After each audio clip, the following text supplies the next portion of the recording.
Australia is especially vulnerable to the climate crisis, and 2020 was unprecedented. We started the year with devastating bushfires. We lost almost 20 million hectares, over 5,900 buildings, 34 people, and 3 billion animals. Then, while our country focused on managing the pandemic, the Great Barrier Reef suffered its 6th mass bleaching event. Young Australians mobilised in all corners of the country to organise a large-scale social movement, all in the name of climate action. As the government puts together its climate plan for the COP26 UN climate conference, we, young Australians, are calling for the following. To limit global warming to below 2 degrees and honour our Paris commitments, global carbon emissions must reach net zero by 2050. Every subnational jurisdiction in Australia has set a net zero emissions target. We need a national net zero target and an ambitious nationally determined contribution to guide our climate policy and provide security for investment in renewable energy. Our energy system must transform to be powered completely by renewable energy by 2030. The global energy system is changing, and Australia has the potential to be a renewable energy exporting superpower. Youth need to have a spot at the table when it comes to climate policy. We will inherit the earth of tomorrow. We have expressed over and over our wish for the safety of our future over profits with the campaign Fund Our Future Not Gas in the recent school strike for climate strikes on September the 25th. We need to have diverse media outlets to hold each other to account and ensure that Australians are holistically informed.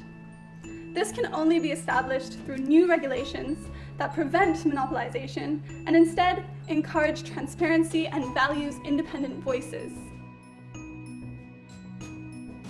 I am a Wuthathi and Yardakana man from Cape York in the Torres Strait, and my people and culture are at risk of being washed away due to climate change. In Australia today, advancing sea levels have devastated our communities. Aboriginal and Torres Strait Islander people are the oldest living culture in the world. We are the traditional custodians of this land, and we have cared for our land and our sea for the past 65,000 years. Incorporating our knowledges of bushfire prevention and sustainable agriculture and aquaculture is pivotal to reaching our mission targets. To achieve our goals, political decision makers must stop thinking in the 3-year terms and commit to long-term planning for the future of our nation. Together, we must rise to this challenge. Let's build a climate-safe future for Australia.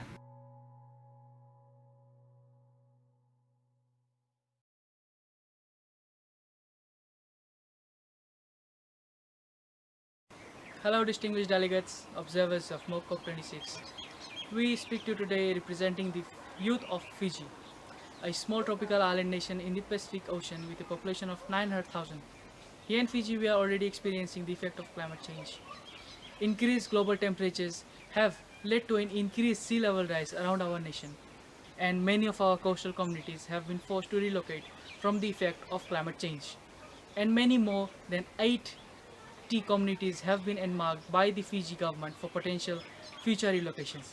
Fiji is proposing new climate change laws to restrict the use of plastics and plan for a relocation of threatened coastal communities. This legislation will also set out a plan for Fiji to achieve zero net carbon emission by 2050. Additionally, climate education is rare in Fiji, and therefore we ask that our government make climate change and climate education mandatory for all elementary and secondary school students, and implement into the curriculum the science of the climate crisis and what is happening, as well as how students can take actions locally, internationally and nationally. As youth from Fiji who are already been affected by the effect of climate change through sea level rise and increase in natural disaster and overall temperature rise, we are demanding that our government take immediate actions and address the areas mentioned above by pushing the developed countries to take actions in reducing their gas emissions and creating awareness. We feel consequences of your decisions today. As a country, it is your responsibility to take drastic and realistic actions that would greatly improve our nation. Vinaka, and thank you.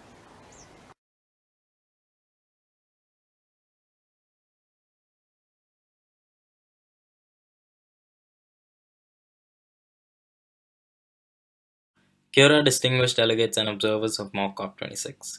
We speak to you today representing the youth of Aotearoa, New Zealand, an island nation in the southwestern part of the Pacific Ocean with a population close to 5 million people. Though we are a very small country, we have one of the highest greenhouse gas emissions per capita in the world. There's an urgent need to change this pattern if we want to make New Zealand and the Pacifica countries more resilient and sustainable for future generations, as well as to stay below the science-based target of 1.5 degrees Celsius of warming. As a developed nation, our country has a responsibility to help those affected the most, and to do our fair share to combat the problem. New Zealand experienced unexpected weather patterns such as snow in the summers and flooding. In the future, we expect to see extreme rainfall in the South Island and drought in the North Island, where we have already experienced water shortages. We expect to see sea level increase, which will result in flooding and a need to abandon certain areas and cities, signs of which we have already seen in Dunedin. A loss of biodiversity that is so very critical to New Zealand is already being seen because of ocean acidification and deforestation. We do not want this future. We have to make alterations to the zero carbon bill by adding biogenic methane and change our target of being carbon neutral from 2050 to 2030. We are the first to give women the right to vote and become nuclear free. We've influenced important movements on the global stage before and can do so again. Quoting from the Labour Party website, climate change is the greatest challenge facing the world. The cost of doing nothing is far higher than the cost of mitigating climate change. In fact, many of the actions that reduce climate pollution also have other positive impacts and create jobs as well. Let's not spend billions on new roading projects and keeping fossil fuel guzzling companies afloat without holding them accountable for their environmental damage. Instead, we need to listen to our indigenous voices that are too often excluded from our conversation. Colonial systems are at the root of the climate crisis, so Mātauranga Maori and indigenous knowledge need to be at the forefront of our response to climate change. The Maori value of Kaitia Kitanga must guide our actions going forward. We need to be working with the planet and not against it. Let's fund accessible and affordable public transport and create walkable cities. Let's switch to 100% renewables and improve the energy efficiency of public housing and buildings. Let's rapidly transition away from fossil fuels and invest in incentives to steer ourselves onto the right path. Let's support eco-friendly startups and empower New Zealand to become the world leader in innovative and sustainable agriculture. Let us replant native trees that have been cut down for our unsustainable agricultural practice. Let's ensure that if any bailouts are made, they come with enforced commitment to emissions reductions goals. Let us make it mandatory for all organizations to audit and report greenhouse gas emissions and disclose climate financial risks. Let's fight to make Aotearoa New Zealand the leader in climate solutions. Thank you. Good evening, distinguished guests and observers of COP26. I speak today representing Papua New Guinea, home to the third largest rainforest of the world. My country has experienced first-hand effects of climate change for close to 2 decades now. We are home to the first climate change refugees of the Carteret Islands. We have experienced submerging islands, changing weather affecting our people, animals, and plants, and so many other effects of climate change.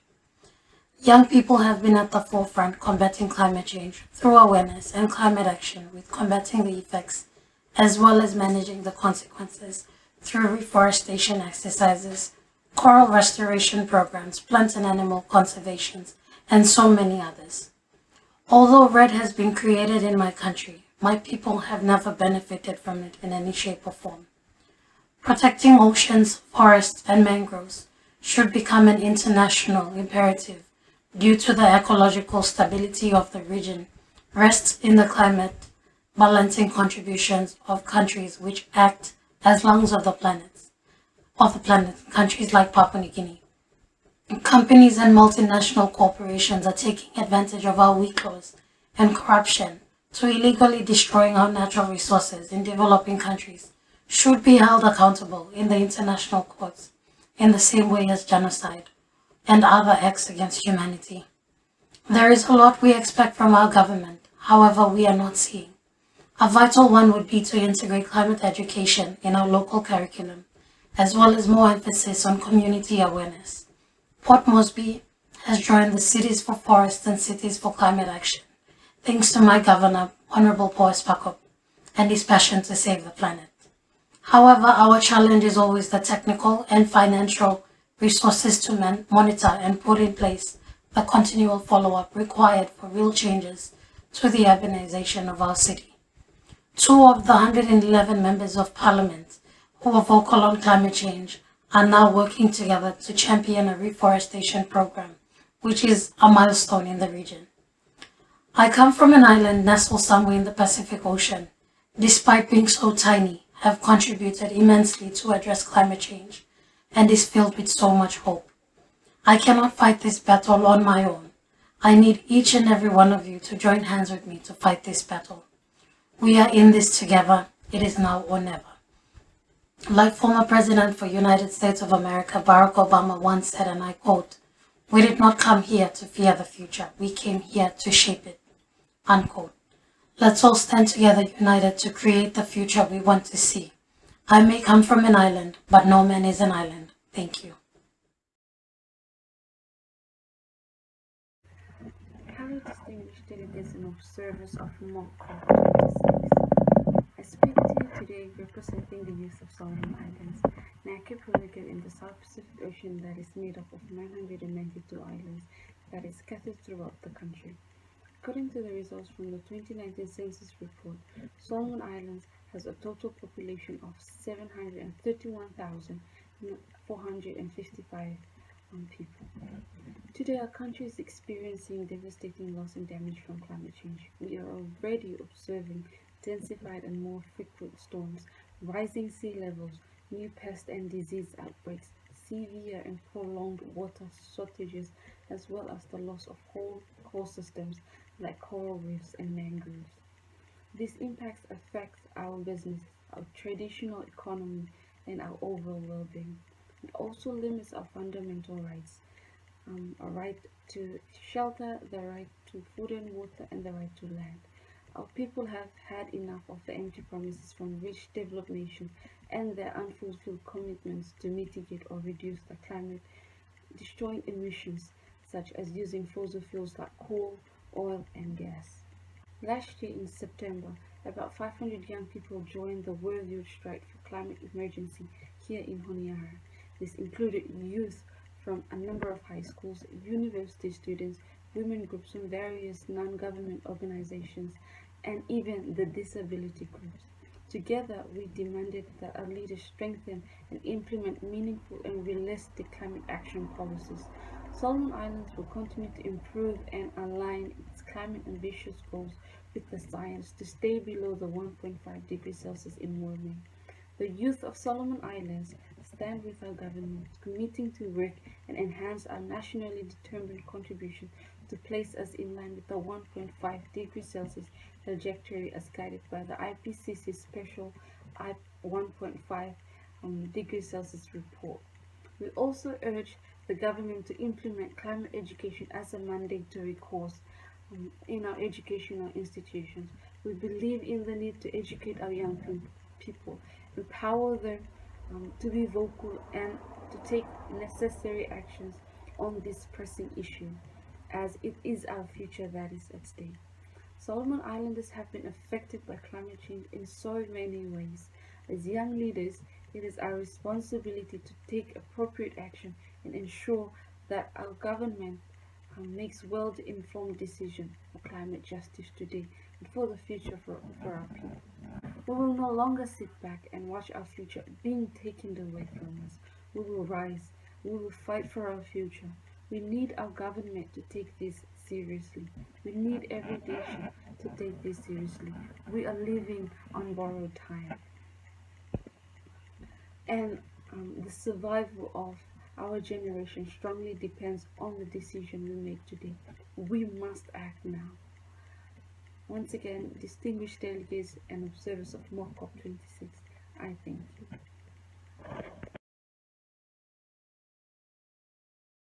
I bring greetings to my fellow delegates, as well as the staff members and observers of COP26. My name is Yosiwa Lovekune, and I'm the youth representative of the small island nation, the Kingdom of Tonga. Here in Tonga, we have begun to feel the effects of climate change in the kingdom. Troubles like sea level rising, warming seas, and an increase in natural disasters are only a few of the many effects of climate change that our people experience. At the constant rise of the sea level by 7.3 millimeters every year, subsistence agricultural production in inhabited coastal areas are under constant threats. The warming of the sea's temperature also deteriorates the well-being of the coral reefs and negatively affects the currents of which fishes migrate.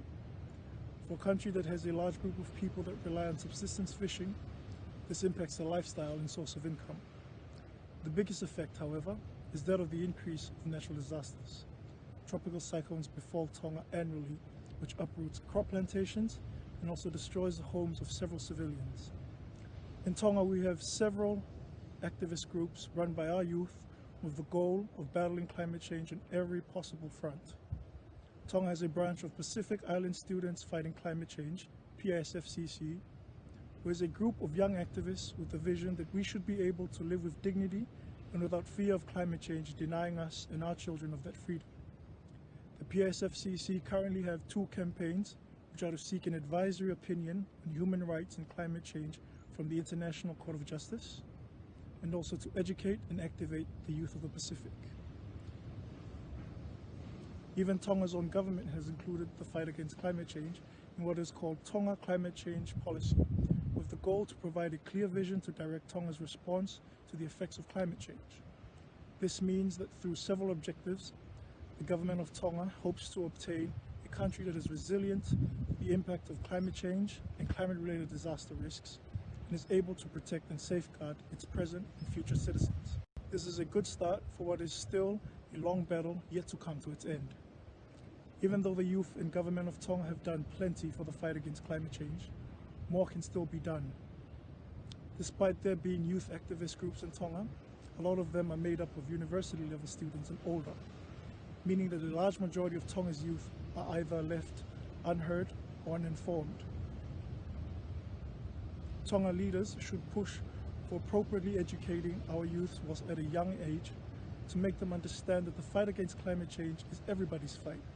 This can be done by integrating climate culture education into school curriculums as a mandatory subject, and also pushing for policies that stop the use of single-use plastic products, and also laws that deter the improper dumping of rubbish. As a youth of Tonga, I demand that all governmental leaders take the issue of climate change to the international level. When a tap is left running, only so much can be done to stop the flooding that is caused. Therefore, when large industrial countries are the cause of large carbon emissions at a destructive rate, we can only do so much at a regional level. It is up to governmental leaders to take the people's voices to the international level and turn off the tap.